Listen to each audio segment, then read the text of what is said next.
Hello, my name is Rich Howard, owner of Architectural Builder Supply, and this video is to bring you a closer look at the Ives number 458, or FB458.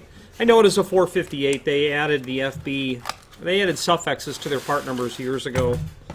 Yeah, it makes sense. FB is a flush bolt. Easier to remember, I suppose. The 458 flush bolt is outrageously the most common flush bolt in the world. Literally, this is the 458 is synonymous with flush bolt as far as I'm concerned.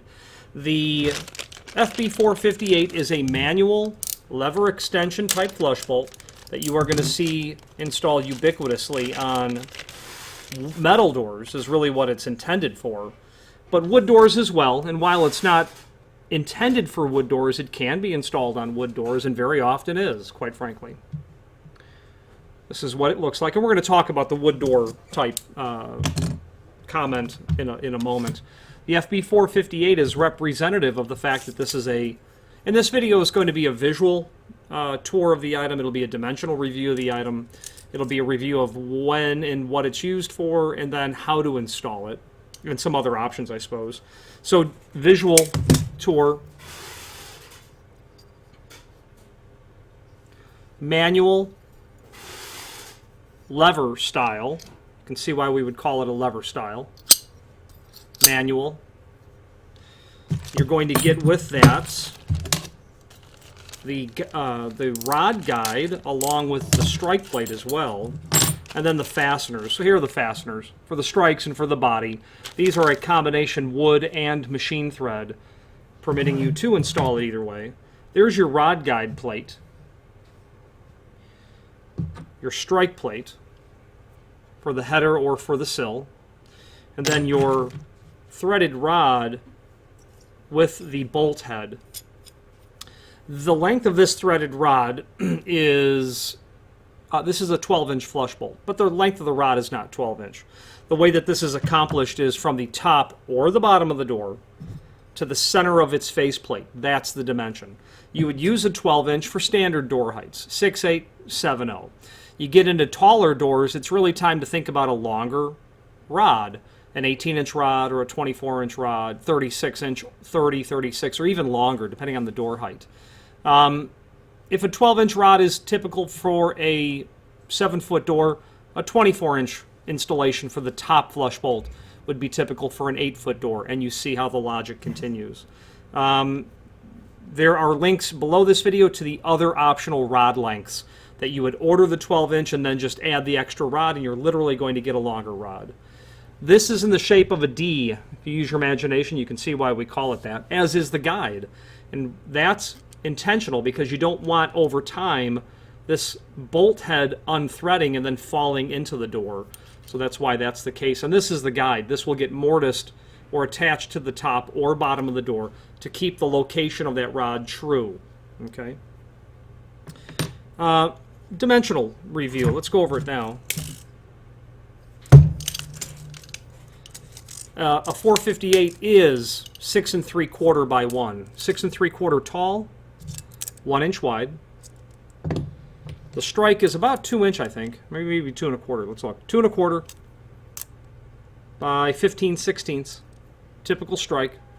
Thickness, you know, probably 60 thousandths would be my guess. Maybe a little heavier. Your bolt head guide, 2 inch by 1 inch. The length of the bolt head itself, about an inch and a half. And overall length, not that it matters because this rod head is threaded onto the threaded rod. Well, you know what? Let's physically remove the bolt head. So for a 12-inch installation, the length of the rod itself is about 10 inch, maybe 9 15/16. And then, again, that dimension, the 12-inch dimension, is referred to when you have it installed into the flush bolt, and you measure from the top or the bottom of the door to the center of the faceplate. That's where the dimension comes in.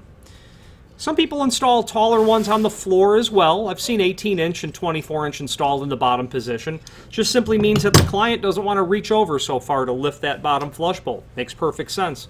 I have clients that run condo buildings in Florida, and the maintenance people are typically not in their 20s, and they don't want to reach over so far. Sounds good to me. Longer rod is all you need, and a door prep for it, naturally. So we visually toured it, we've dimensionally toured it. What is it used for, when, why? A flush bolt is going to be installed into the edge of an inactive door in a pair. The 458 is the type used for metal doors because it's really not conducive to install this type of bolt into a wood door, even though it's done all the time, and we'll talk about that. It's manual, meaning every time that you want to open that inactive door, you've got to flip the levers. Every time you want to lock it, you've got to flip them back.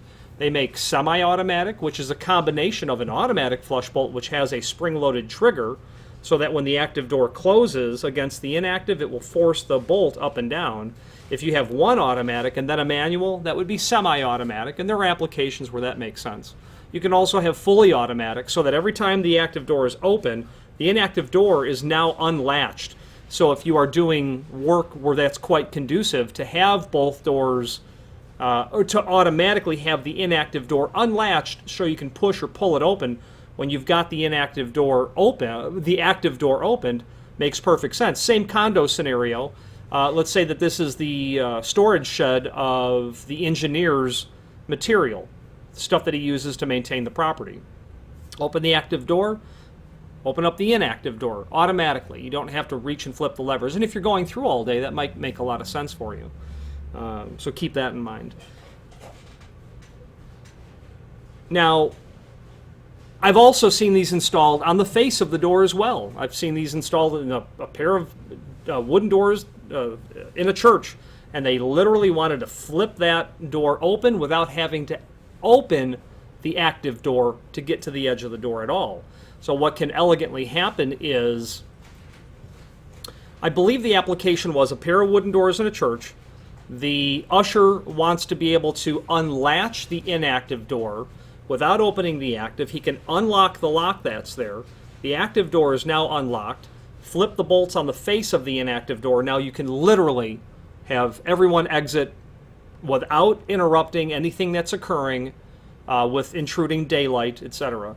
Very atypical, but it can be done.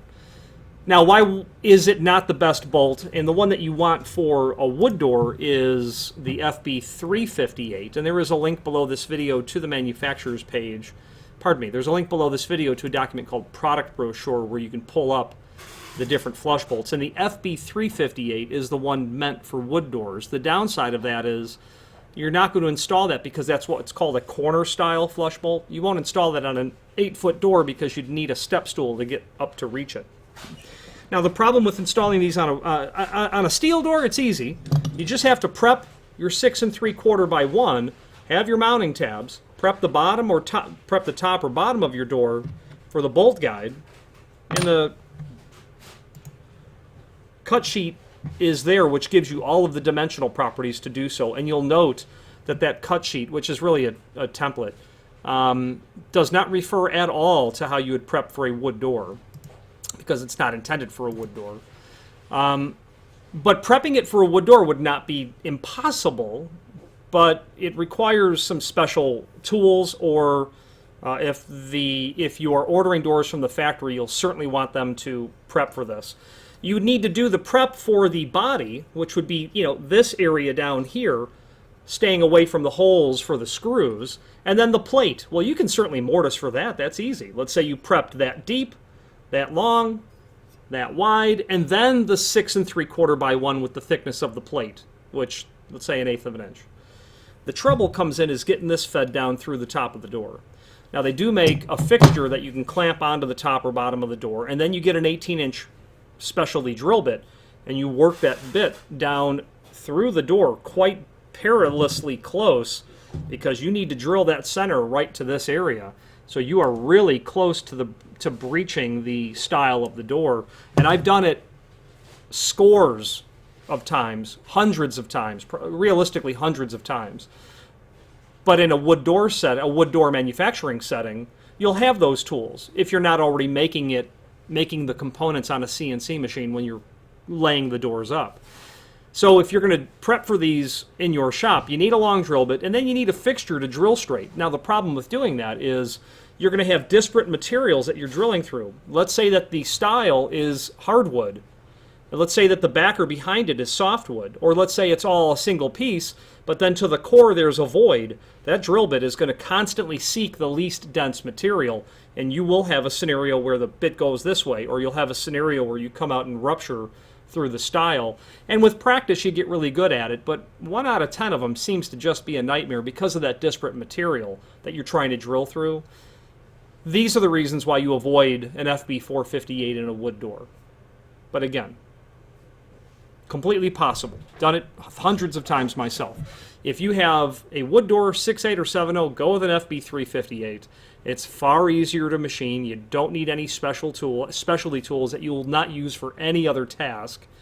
And that is linked in that product brochure. Also in that, you will see other variants of the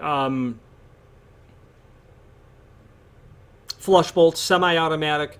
Top and bottom bolts are there as well. The FB458 is linked there. Some residential bolts are there as well that you would see literally a pair of 1 3/8 doors separating a master bedroom from the rest of the house. The 262 is very common. That's there. The 265 is incredibly common type of bolt as well. So those are the machining requirements. And if you have any questions on how to prep your doors for this, feel free to reach out. Finally, there's a link below this video to the manufacturer's page. I should mention, of course, this is available in all the common finishes. Your brass, your bronze, your chrome, satin polished, oil rubbed bronze. So no trouble with getting the finish that you need to match your existing hardware.